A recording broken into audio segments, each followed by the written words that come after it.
Should we continue queuing, or should I just wait till next Arteezy game and watch Arteezy? What do you guys think? I can either watch this, so 1 to watch this game, 2 to watch Arteezy play and comment, or 3 to queue up. And we haven't watched an Arteezy game in a while. Let's do that. Okay, watch Arteezy Terrorblade. Banana slam jam. Looks like he's meta right now. It's just a audio or video bug. I like this play when you're against super weak fours like Tiny, where you kind of just chill in front of the wave. It's also against heroes like Venomancer. You don't want them to be able to walk up to the creep wave initially, because then you'll creep aggro and then they'll do a lot of damage to you in return. So zoning them away from the creep wave is nicer in general. So it was kind of cool that they started the game off with zoning the Veno from 1 creep. I think he used meta at the Ruin as well. I didn't see that part though. Forcing the Tiny to use spells based on his positioning there.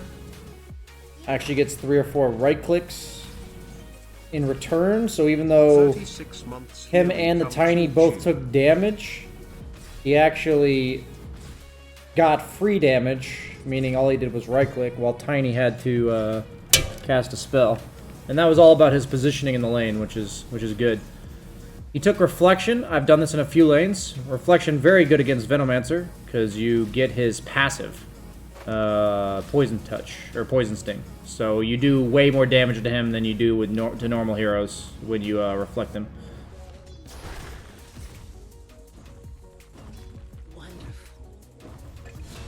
Yeah, he's just going to spam Reflect on him. Makes sense. And then he's going to go Wand, because he's using mana-intensive skill off cooldown pretty much. And he's also in a lane where he needs to sustain. And now he gets a kill because he leveled the Reflection. Very cool. Most lanes, Reflection's not all that useful, but I particularly like getting Reflection on Terrorblade if the opponent bought an Orb of Venom, or they're a Venomancer, because both of those things are applied on the illusion. Yeah, but he's actually gonna come help since he has meta. Oh, he has level 2 meta. I was gonna say, usually I wait till level 3, but he already has level 3. So he's gonna get a lot of damage. Miss some CS for that, but it's just completely worth the trade-off, because otherwise your support literally died for free. And so instead of having a support die for free, he basically said, I'm gonna pay 120 gold, but my support's life is gonna result in the opponent having to invest in a lot of regen, take a lot of damage, and just notice how sometimes you have to invest in the future. And in this case, he's investing in getting more gold later by bullying the Venomancer now. Because in a lot of matchups, especially offlaners, they get really strong with just levels. So if he waits until level 5 to be aggressive, Venomancer's already at his peak by that point. So instead, he's being super fucking aggressive, prioritizing aggression over CS, while the Venomancer is still weak. And notice how he actually gets the kill. And that all started with him choosing to do damage to the Venomancer rather than get 3 CS when his Prophet died. It's a hard habit to get into, and it's something that's hard to teach yourself to do, but you have to pay attention to temporarily giving yourself inefficiency in favor of paying off later. Whether or not that means that, like, shutting down these snowballing level offlaners like Venomancer, or maybe just preventing the offlaner from getting level 6 so that you can farm the safe lane longer. He actually maxes out Reflection. Looks like the Venomancer has opted to leave his Poison Sting at level 1, which is smart. Otherwise, he just fucks himself with the Reflection. Looks like he's got a tri-lane going now. The nice thing about this is he's in a lane against low cooldowns, so he kind of has to constantly fight these guys. Otherwise, they're going to keep hitting him with Tiny Avalanche and Venomancer Harass. So he's elected to take these 2 points in Reflection because he's useful without being in Metamorph. It's not like this every lane, though, so don't get me wrong. I'm not telling you to go Reflection every single game on Terrorblade. He's actually going to die here, most likely. Looks like Prophet's TPing in to protect him from the Tiny Toss. I don't know if that's enough, though. Yeah, he's just dead. A very volatile lane in general. Terrorblade versus Veno. Both heroes threaten each other. Terrorblade has no way to remove Venomancer's spells, and obviously Terrorblade's Reflection is very good against Venomancer, so suddenly lane's kind of gone to shit. Looks like he's gonna get a lot of CS here, though. The thing is, though, is you can tell with how many Wraith Bands he's bought, with his wand. All of these items are primarily laning items. Wraith Bands on Terrorblade are a farming item because he's pure right-click. But just notice how much he's invested in the laning stage because he knows how heavily contested his lane's going to be. Looks like he's saving a point. He was potentially gonna like save it for illusion. If you're not gonna actually use your metamorph, there's no reason to put another point into it in case you were gonna jungle or something. But he gets that third point in meta and actually gets the kill. Venomancer overextending. That's actually Saberlight, so it is a very high MMR game. I didn't even notice that. A lot of Arteezy's games are pretty high MMR, but... So he's electing to pressure the tower, push in the lane before Venomancer comes back. So in some matchups, I would prefer to clear the big camp.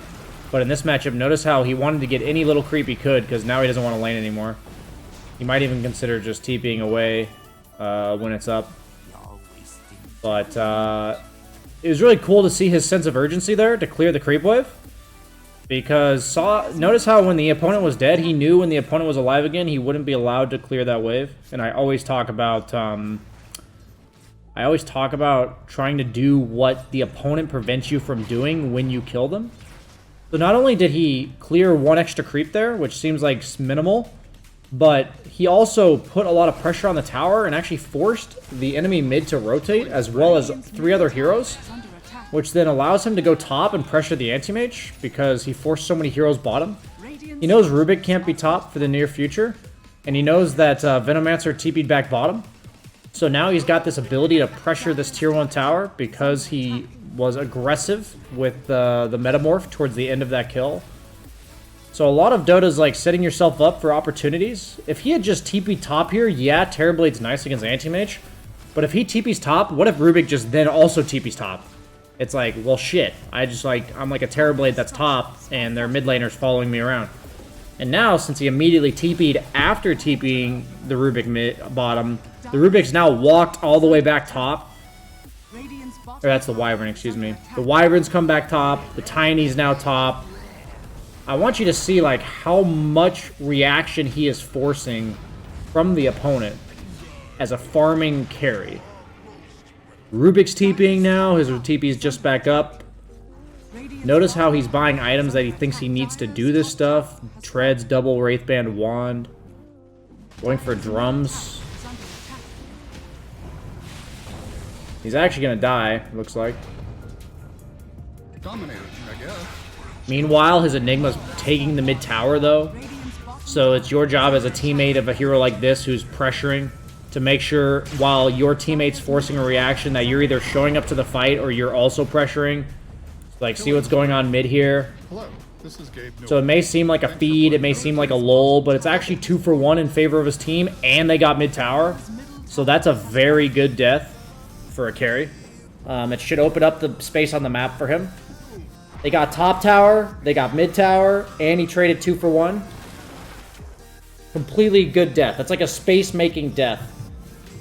In some games, it's not good enough to just farm. And I think against heroes like Veno, who eventually just bully you out, it's not very good to just try to sit back and farm most of the time, if you're capable of making something in the game happen. So that's what he's doing here. Really cool stuff. The Q's also very good against anti-mage. Somebody in chat mentioned that. So not only did it was a double whammy. It was good in his laning stage, and it's also good against anti-mage. Notice how he's now maxing illusions because it's farm mode. All of his skills make sense, right? That's why I preach, like, make your skill points make sense. Q for the lane. Metamorph for all that pressure. Now he's in farming mode after creating that pressure. Doesn't put that 4th point in meta. He puts that extra point in his illusions. Your illusions are 33% more damage level 2 than they are level 1. Goes from 30% to 40%. 33% increase on damage from your illusions. Using his metamorph to farm. There's no towers for him to push. He's fallen a bit behind just because he's actually been making some space.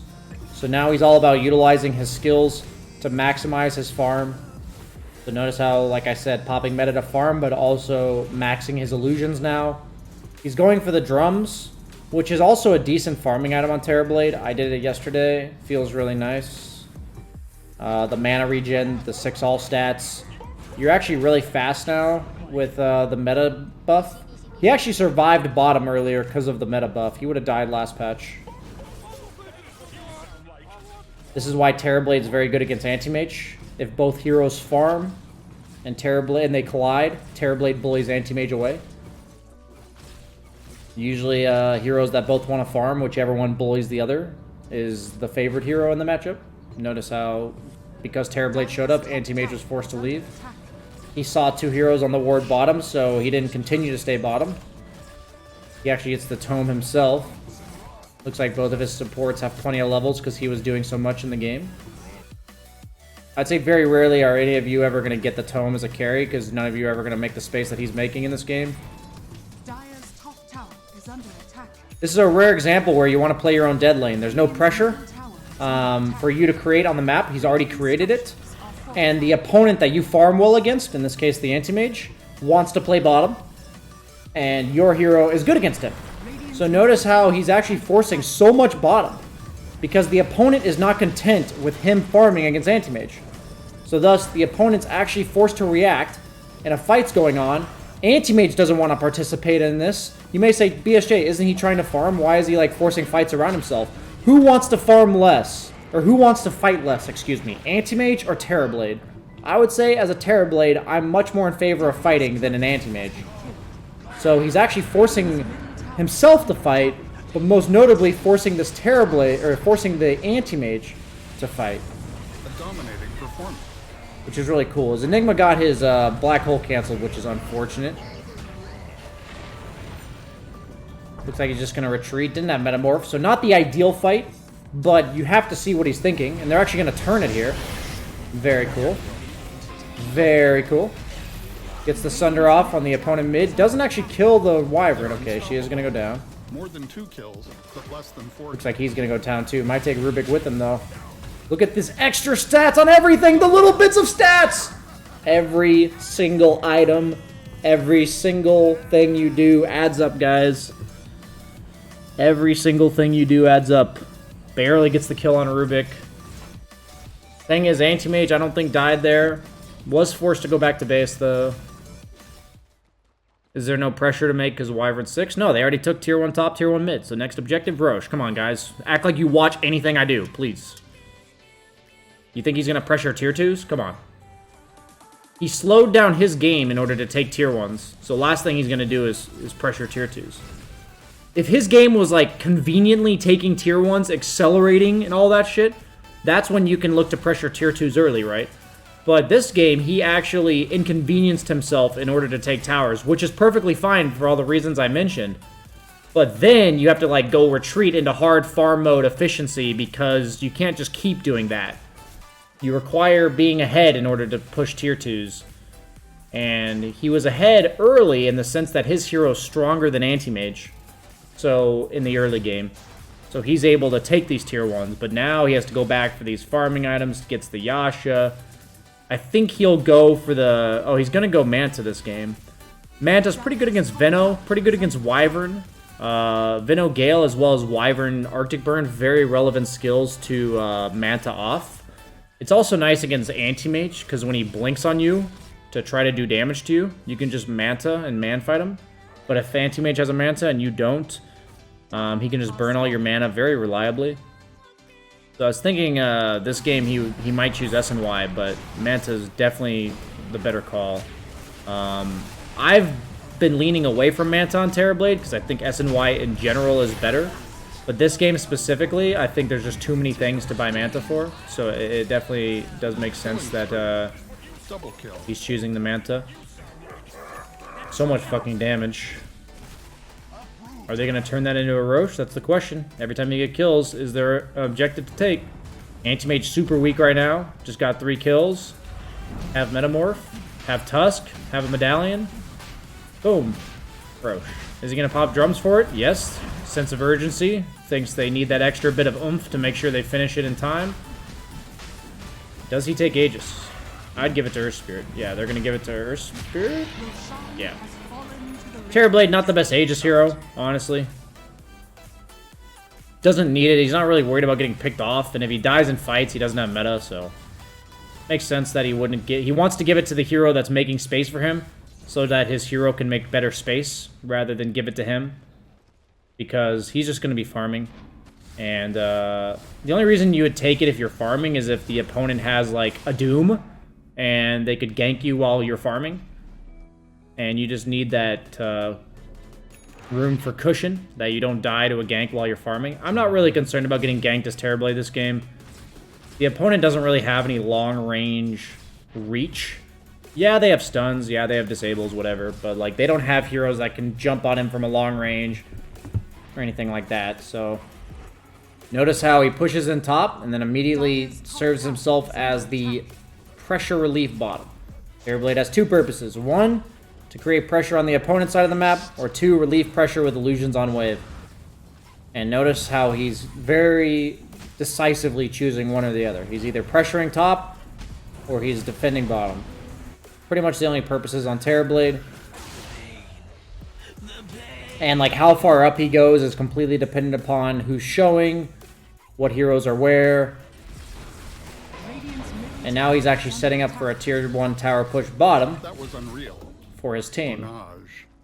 So his team gets a couple kills. He didn't have meta, so he's not really participating in it. Everything he's doing looks easy, looks like the enemy team's just getting outmaneuvered, and it's because of how much lane pressure he's creating, how much he's doing around the map, and how quickly he's doing it. And that's what you need to do in order to gain MMR, right? It's like, you don't need to do it at the level of Arteezy. You don't need to be 10k. You just need to be good enough to out-pressure 3ks. Are they going to gank this, kill this anti-mage? No. So notice how he's doing this back and forth thing. Back and forth, back and forth. Top, bottom, top, bottom, top, bottom. It's all about forcing reactions. He had like 2 other heroes TP back bottom after he did what he did bottom, so now he's just top again. It's making it very inconvenient for the opponent to respond to anything he's doing. This is going to be a tier 2 tower taken before the 20-minute outpost, which is really good. I think Scotty's his item, but it could be Butterfly as well. I think Scotty's the best here. We'll see what he goes for. Scotty against Anti-Mage is hit or miss, though, because you have extra mana to burn, and thus extra mana to mana void. So sometimes I might just go like Butterfly Satanic here with the level 15 health talent.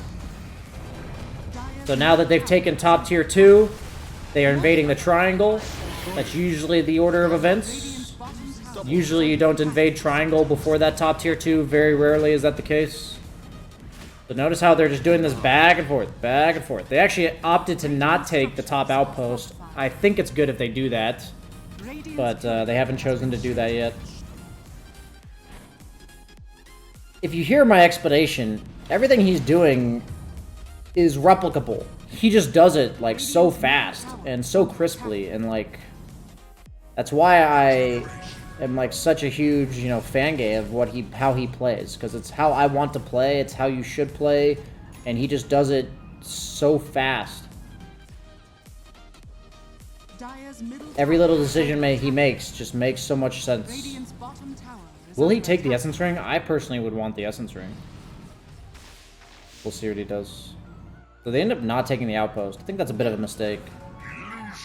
But maybe they just never had time. Maybe they forgot. I don't know if that was necessarily his job. What he's doing now is effectively taking farm from the opponent team with illusions. You may say, BSJ, isn't there like farm to get in his own jungle? Look at the opponent, right? They're fighting his illusions in order to get creeps. Just super annoying. Which is then forcing the enemy team to like actually respond to him, which gives his team the ability to 3-man gank the opponent carry. And without memeing, one could say he set up that kill top because so many heroes on the opponent team were forced to react to what he was doing. He was threatening bottom and mid lane because he's in the position of the triangle where you can cut both waves with illusions. And the entire enemy team was stuck dealing with him. And he's doing it safely because he's doing it with illusions. What item did he buy? So he went Dragonlance. Ah, I talked about this yesterday. I said, was I supposed to go a late Dragonlance? I actually said that. And I was doubtful of myself. But it looks like he's chosen the late Dragonlance. I'm down. I don't think early Dragonlance on TB is very good, but I'm honestly down for this, like, third item Dragonlance. I mentioned it yesterday, too. I had a game where I felt like I could have won on Terrorblade if I had gone a late Dragonlance. So it's interesting that that's what he's going. Gives you that extra bit of health to survive that burst right there, which was super nice. He's gonna fucking murder his teammate right there, though. Double kill. It's so important on Terrorblade to not be burstable, because as long as you get that Sunder off, you effectively have an Aegis. So he's going Hurricane Pike. Is that necessary? Does he want some sort of repositioning tool against, like, tiny Venomancer? Look at the kiting. Forces the opponent to chase him.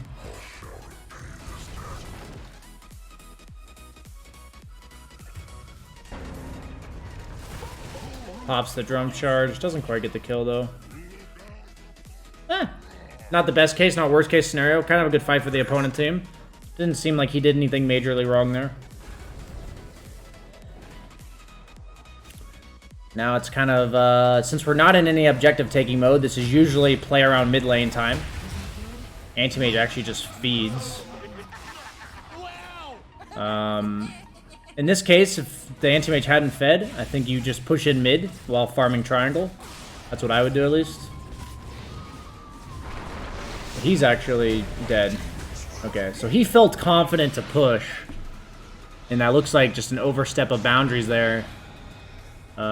He needed to be full health.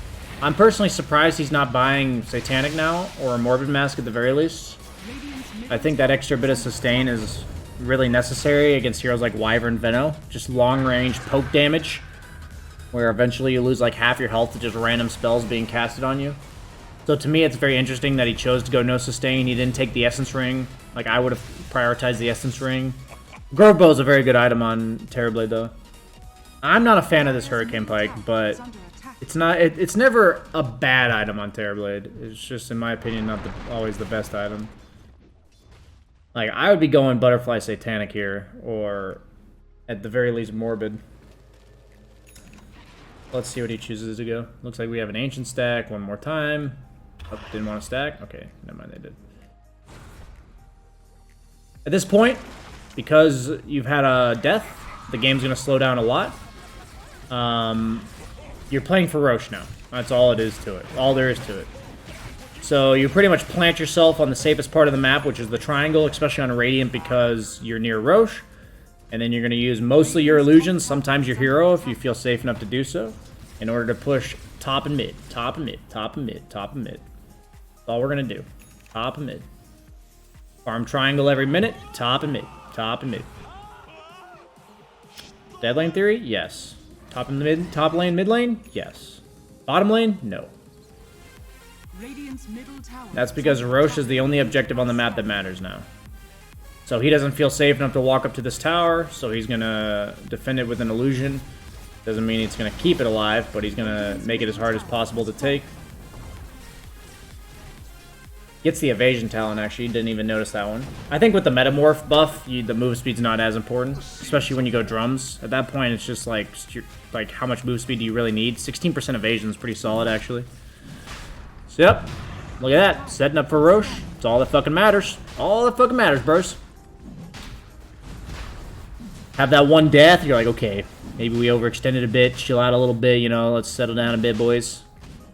Set up that Roche. Pops the meta, because he knows that if the opponent comes, he's going to have to fight them anyway, so might as well have meta going. Somebody else has drums, it's nice. Finishes off with Roche, gets Aegis this time around, because this time they're going to look to push high ground, and even though he's not the best Aegis hero, he is their high grounder. So usually, almost always, the second Aegis will go to your high grounder. In this case, Terrorblade. Even though the other one was not him. Because the first Aegis, you're usually not going high ground. End up turning this into 2 kills. Venomancer makes him eat it to the face. You can actually sunder that illusion, except he, never mind, he let the illusion take damage to the tower. So it looks like the opponent's cutting mid, so you're going to run top. If you feel like you want to force high ground, which I think they can. Anti-Mage is doing his best to stall it out. They do have forward on Radiant's side, so if they want to forward, they can. Looks like he's content to not push. Yeah, he doesn't have meta. Have plenty of time on the Aegis, so he is going for the butterfly. Butterfly is really nice against anti-mage. He doesn't want to buy MKB, and then it's also just nice for damage.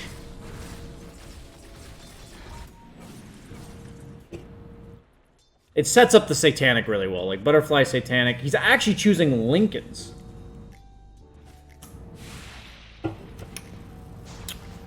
That's a very greedy item. All of their initiation, other than Tiny, is single target. They're going to have an eventual Abyssal Blade on Anti-Mage. You have Rubic Lift. You have Wyvern Curse. That extra bit of regen will actually be really nice against their heroes. To me, that's a very greedy item, but if he feels like he needs it in order to play fights, that's just life, you know? His Enigma is trying his best to lose the game for him. Not only gets his Black Hole instantly canceled, but also gives it to Rubic. So it looks like they are in hot pursuit of the Rubic, knowing that they need to try to kill him so he doesn't have Black Hole anymore.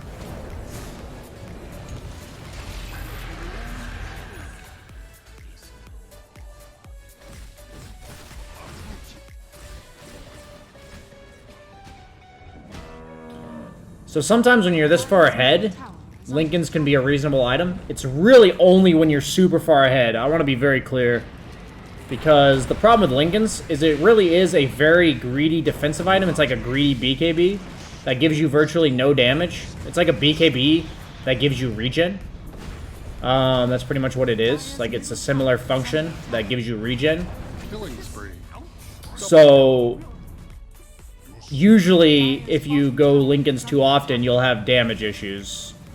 But because he's so far ahead, and he also has an Aegis, he's willing to go this, like, greedy, luxury defensive item that normally the issues with the item will not backfire in this case, most likely. So I can understand why he went it. I personally probably would not have, but he is very far ahead, so that's when you go Lincolns.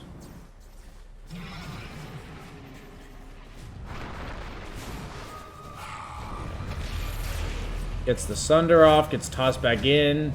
No Hurricane Pike, it's on cooldown. They're just trying to disengage. They're trying to get the racks and get the fuck out. Oh, the cheese by Gunner right before the Anti-Mage ult. That's a feels fucking bad, man, for Anti-Mage. Looks like this game's about to wrap up, assuming all goes well here. Oh, he said it's for the Black Hole. Okay. Honestly, I can get behind that. I can get behind the Black Hole Lincolnsing. That makes sense. The Lincolns for the Black Hole. I did not consider that. Usually as Terrorblade, I itemize incredibly selfishly. Like, all the items are about my game. But I guess Lincolns is pretty good for his game, and it's really good for his Enigma, so I guess that's a hyper-situational spot where he would go it. That could validate it for me. I thought it was a bit of a stretch before, but if he's doing it for his Enigma so they can win fights, I can get behind it. But yeah, so it looks like they're going to clean up this game pretty quickly with the double damage rune, and I hope you guys learned something here. I'll probably put this on YouTube.